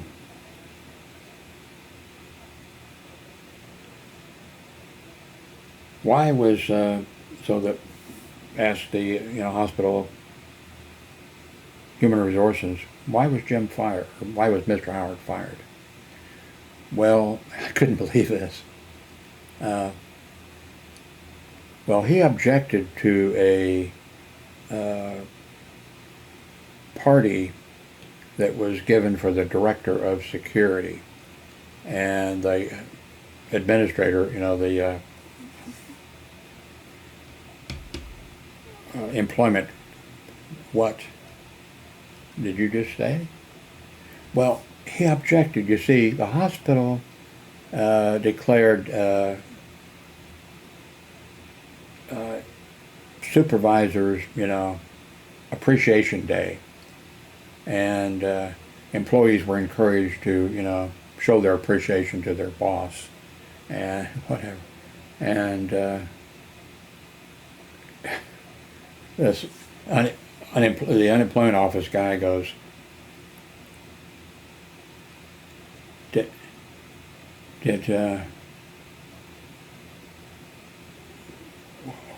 what? Yeah, what? was it, did they take up a collection to, oh yeah, the employees donated, for food and that type of little gift to give to him and everything. And I knew, of course I knew it before that, I knew, okay. And I thought, I can't believe that the human resources guy would use that, come up with that, and would think that that was going to, and I think he asked him a couple more questions, but of course I knew, I'd won. It didn't matter. I mean, I wasn't going to get my job back. I didn't want my job back, and wasn't going to get my job back, and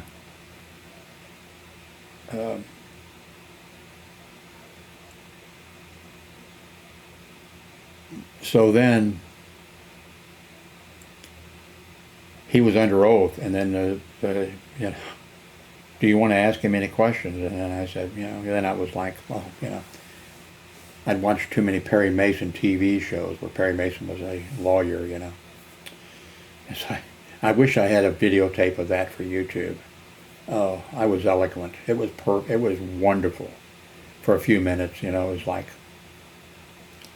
I wish I had that on video.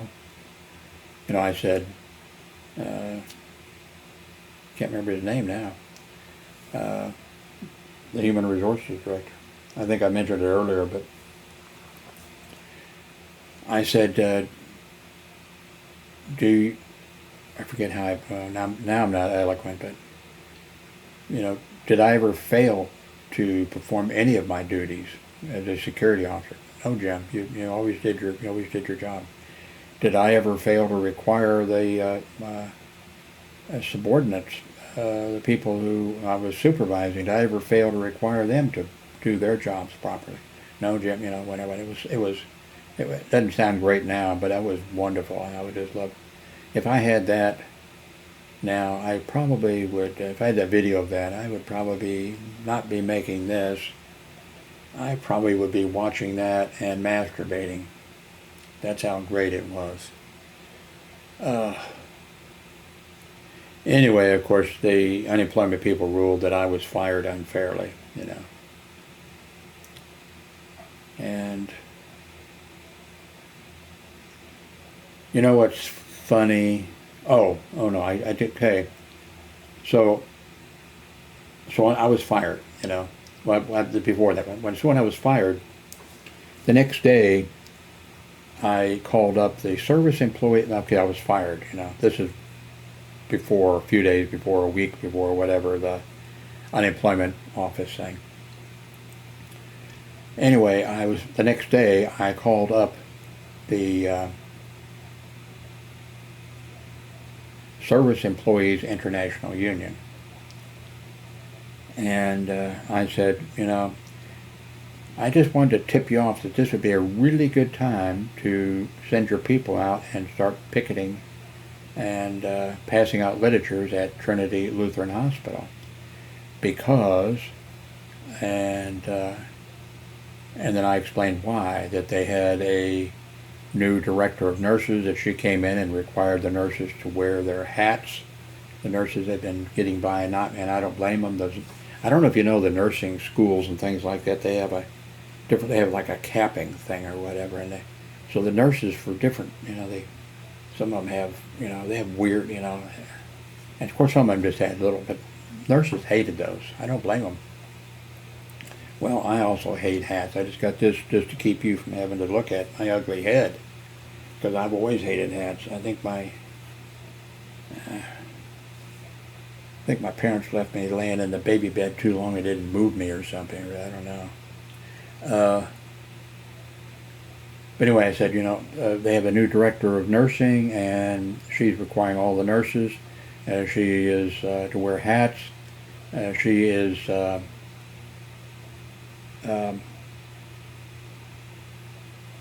not allowing a LPN, licensed practical nurse, to be in charge of a nursing unit.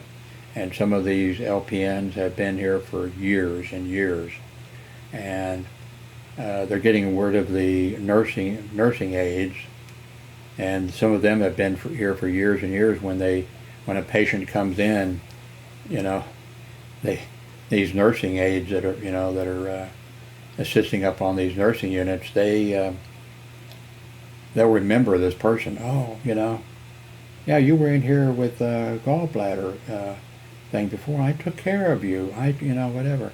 Or, oh, you had a baby here, and yeah, and it was just, these were fantastic employees. And something else, let's see. Oh, the hospital had a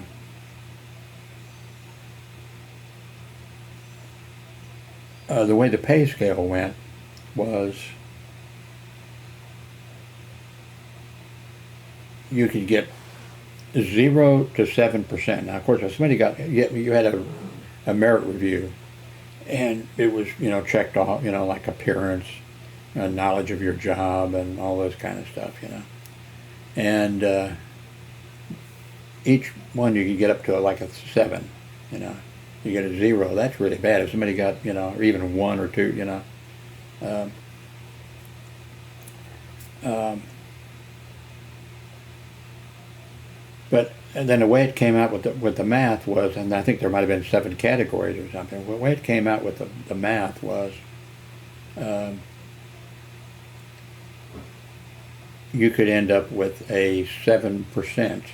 You could end up with a 0, or you could end up with a 7% or 7, and then that's what you got, 7% pay increase. Well, the hospital decided to change it where you can no longer get a 7%. The most you could get was 5 or something like that. And all the employees were pissed about that. And then there was something, anyway, I told the Service Employees International Union about that, and I called a day or two later the guy who replaced me as supervisor on the day shift. I called him and said, "How's everything going?" And I didn't really think, I really wasn't talking, I just like, how's everything going? And, he says, "Oh, Jim, you're so lucky you're not here. You know how the administration goes crazy when a union shows up? The union showed up out here yesterday passing out papers." And I said, "Oh, I called the union and gave them reasons why they should go out there." "Ah, Jim, you're so funny." I said, "No, I called the Service Employees International Union, whatever it was yesterday, the day before, whatever it was, I said, I called them and told Jim, oh, you're so funny." So, now, he didn't mention anything about the assistant administrator of the hospital. And I never called the hospital again, well, except in the line of duty when I was working in another hospital, and when we were sending a helicopter or something, to them. But so I forget when it was, but not long after that, somebody. Oh, I know. Yeah, I think. Yeah. I'm not going to go into that, but anyway, I talked to this guy from there, and he said, "Oh, Mr. Dickinson was fired," and I said, "Wow." And I thought, well, I think I didn't say, I think I know why he was fired, and I was actually sorry. That was, and then after that, but I don't know that, that's why. I don't know that he was fired because, I think he was, because remember he was sent, the assistant administrator of the hospital was sent to Human Resources, and I was told to be at Human Resources. Human Resources there, the hospital administrator ordered him to show up, and whatever. And then it was also, of course, Mr. Ross had been ordered not to fire me. He could demote me if he wanted to demote me. Maybe they could have come up with something else. I think that was going to be it. But Mr. Ross would have lied. That's another thing with the Trump thing also. I couldn't understand why Mr. Ross lied about everything. stuff that there was no reason to lie about. And he, well, like, that he talked to a lawyer, a labor lawyer. He lied about that. And there was all these other things, everything that he lied. And why? When we took over snow removal, like before we took it over, he called the supervisors together. Oh, our patrol vehicle's in bad shape and everything, but I figured out a way we can get a brand new, Jeep patrol vehicle and everything. And he says, all we need to do is we'll just take over snow removal. And whatever. So then, of course, he was pretty smart in a way. So he goes to the lieutenant. Great idea, Mr. Ross. And he goes to the day shift supervisor. Great idea, Mr. Ross. Then he goes to the midnight shift supervisor. Great idea, Mr. Ross. Then he goes to me, the second shift supervisor, last. And then I said, I think it's a terrible idea, and here's why. And I told him why. And so then Mr. Ross,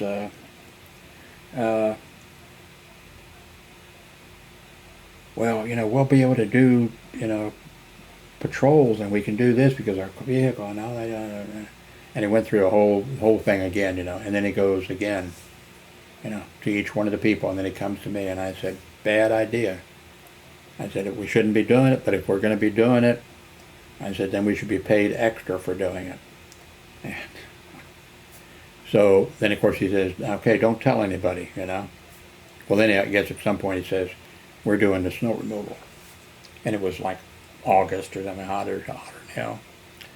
And anyway, I told the security officers that I was responsible for in the second shift, Mr. Ross is going to be having us doing snow removal. I told him no, I was against it, but he's going to go ahead and do it. The other supervisors all agreed to it. So then months later, wintertime, Mr. Ross puts out a directive, that we're going to be doing snow removal. And then shift change time or whatever, and I forget what shift it was. They said, okay, I was second shift supervisor, so it would have been midnight shift would have been coming in. And midnight shift comes in. What's this? We're going to be doing snow removal or whatever, and, blah, blah, blah. And then the second, my guys, my people, they say, oh, we knew it. Jim told us 4 or 5 months ago, because I passed on information, Of course, when Mr. Ross announced, this, he put out that, he had talked to all the security supervisors, and all of them had agreed that, and of course, I did not agree 100%, I didn't agree at all. And